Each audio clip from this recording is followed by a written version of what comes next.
When I fell, my mom and dad obviously got very upset about it, I guess. And I remember feeling what they were feeling as well as seeing everything, the 360-degree view. But my mom kind of acted very quickly. My mom at the time was a science teacher. She knew what to do for someone who stopped breathing because I had stopped breathing once my head hit the floor. And so she noticed that my lips kind of got purple. Hi, my name is Suzan, and I had a near-death experience when I was 5 years old. So I was a child at that time. My younger sister was just born, and my mother and my dad, they had like a dinner party in the house, I guess, to introduce my little sister. And so I was running around with my friend, and I was very adventurous when I was a child. Not anymore, not so much. But back then I was, invincible, I guess. So I was running around and I slipped because I'm also very clumsy.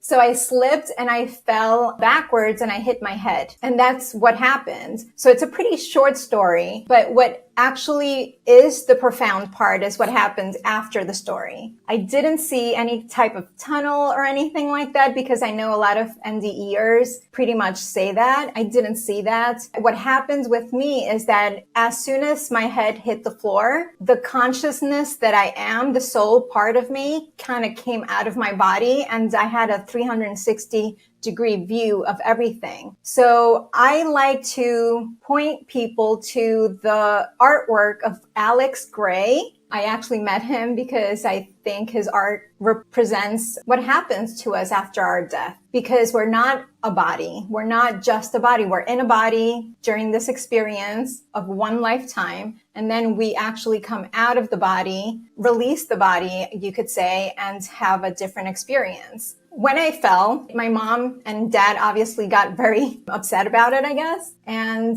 I remember feeling what they were feeling as well as seeing everything, the 360-degree view. But my mom kind of acted very quickly. My mom at the time was a science teacher. She knew what to do for someone who stopped breathing because I had stopped breathing once my head hit the floor. And so she noticed that my lips kind of got purple. And so she brought me back by throwing water on me. And so that's how I came back. The thing is though, that even though I was technically back in my body and I was actually breathing again, my consciousness was kind of like split. So I was in my body, but I was still in this other world and having this other experience while this was all going on. It was a really interesting experience, but that's more like an out-of-body experience since I was back in my body. I never really thought about it not being real. To me, it's as real as me talking to you right now. But maybe because of it, maybe because of all the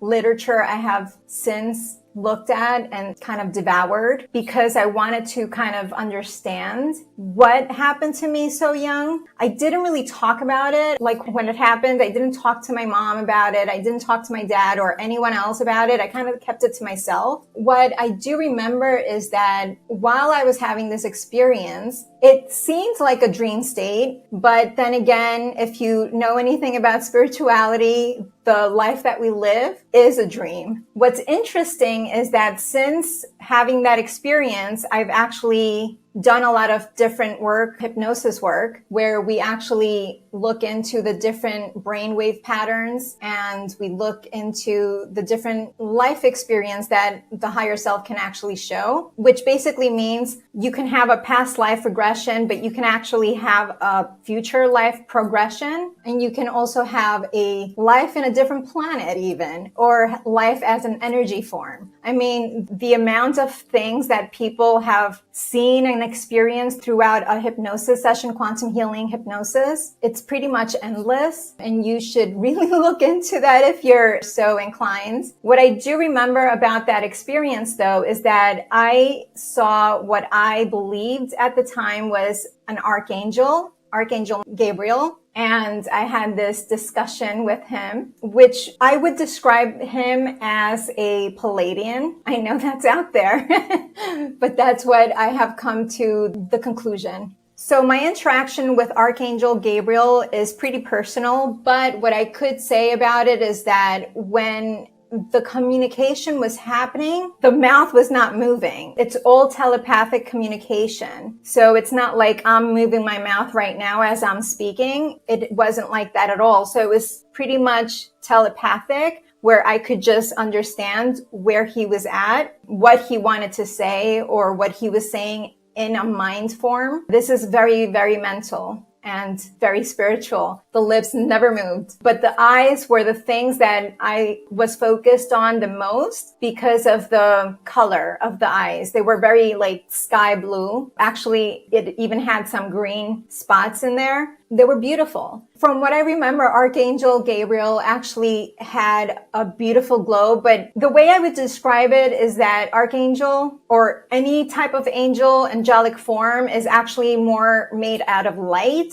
than anything else. So that's why people say they glow. It's actually because they are light. They are light beings. And physically, what he reminds me of are the pictures that I've seen of people who have drawn or painted Pleiadians, which are, I guess, beings from the Pleiades. The peace that I felt, I think that was more what the experience had to kind of teach me. There was no pain. There was only peace and love and like a true understanding of everything. That was the first time I understood that type of peace and love. You know, I was a child, so I was doing the child thing, right? The youthful thing. I was always very creative and things like that. But that type of peace and love is really not a human type of emotion, which is why it's so out there and so different. And that's why I think it's more aligned to a spiritual experience, because only someone who has a mystical or spiritual experience could understand that type of love. The way we talk about love in this world, it's nothing like that at all. It's actually more unconditional. And that inner peace is just that tranquility and that serenity, that painless state, more like a void type of experience, if that makes sense. It's just total tranquility and inner peace. Like if you meditate and you go into that void, that space between breath and non-breath, I guess, that's the type of peace I felt during that time. So when I had this interaction with Archangel Gabriel, it was during the whole time of me coming out of my body and still happening while I was back in my body, because my consciousness was kind of split into two, which is very strange to try to like actually explain to someone who hasn't had that experience, because it's pretty out there. And remember what I said about the 360-degree view that I had when I came out of my body, which basically means that the consciousness is not localized in one spot. So the consciousness is totally open to all things at the same time. Some people could say it was more like a dream state, but I was technically awake when it was going on. Like if you've ever looked into trance states, it's sort of something like that. Also, shamanism comes into mind. The shamanistic rituals and shamanic type of dream work, they know a lot about what I'm talking about here because they do this type of work. So people who've had, I don't know, ayahuasca trips and things like that could probably relate to what I'm talking about here. That experience actually made me more aware that this life is not totally concrete. It's not totally real, because having that type of experience, your consciousness is kind of released from the physical body. So you're no longer kind of attached to all these material things. Don't get me wrong. I mean, I still wanted the material things. I was still in my body, but you kind of have a different outlook at that point. I mean, I did. I had a different outlook. I definitely had very different beliefs growing up than my parents had. Religious, I'm not religious, I'm spiritual. I don't connect to any type of religion. I have studied a lot of different religions. I've studied theology and things like that, but I don't belong to any one of them, because in truth, to me, spirituality is religionless. It's free. When I had the near-death experience, I was 5, like I said. But before that, I wanted to be an astrologer. I remember being 4 years old and telling my mom that I wanted to be an astrologer, and she kind of laughed at me because that was not a profession according to her. That kind of disappointed me, actually. So for a long, long time, I tried to be a normal child. I tried to be a normal human, and it was extremely hard for me, probably because I had that experience so young, and also who I am as a person, because even before that, I was into the spiritual stuff. I can understand it from my natal chart at this point, having studied astrology for many, many years. But growing up, it was a very difficult thing, having had these types of experiences, not only the near-death experience, but just being out there. I mean, not like everyone else. I was more reserved. I kept to myself a lot, and I was always observing others. But I secretly still wanted to explore the mystical arts and still wanted to explore astrology. So even though I was trying to be a normal person, whatever that means, I was actually still reading books on astrology, watching anything I could on astrology, and also mediumship and these types of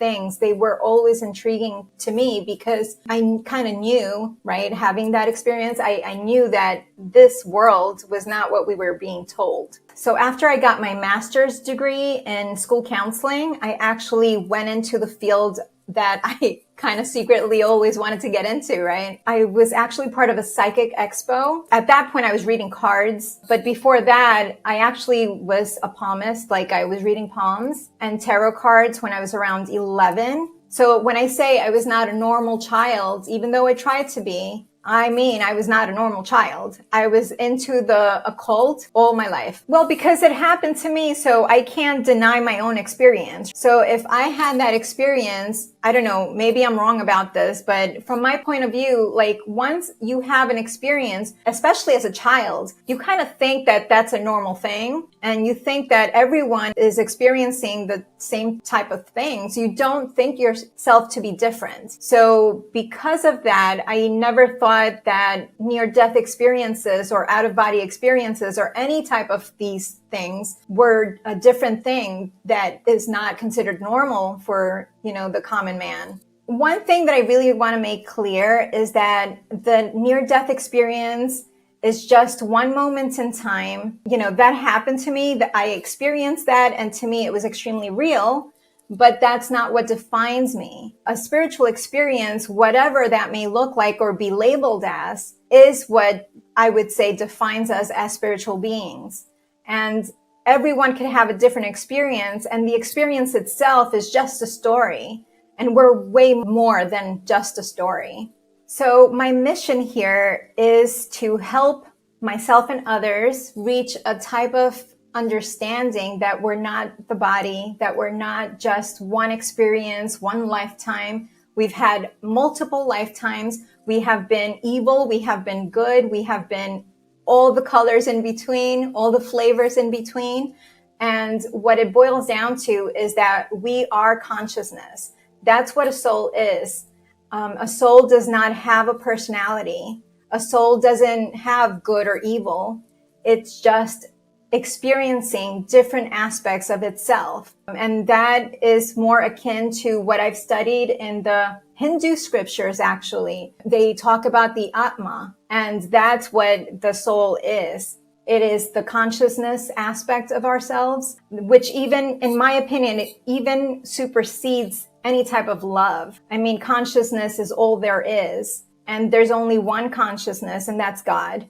So because I was asked to come and share my story in this channel, I actually thought this would be a great opportunity to kind of ask the audience, for anyone who would want to be a participant in a research study that I'm conducting. I'm more interested in researching and studying the types of NDEs that people have based on their natal chart and the transits as well. I have my theories on it. I'm a Vedic astrologer, so K2 is involved pretty much all the time, I would say, or Saturn. So anyway, if you've had a near-death experience, I invite you to reach out to me so I can get your information, so I can study your chart, if that's good for you. And you can find all of my information in the description box under the video. So I want to thank you for listening to my story, and more than that, listening to the mission that I'm here to kind of help spread, which is about consciousness is all there is. Thank you so much for listening. Have a great day.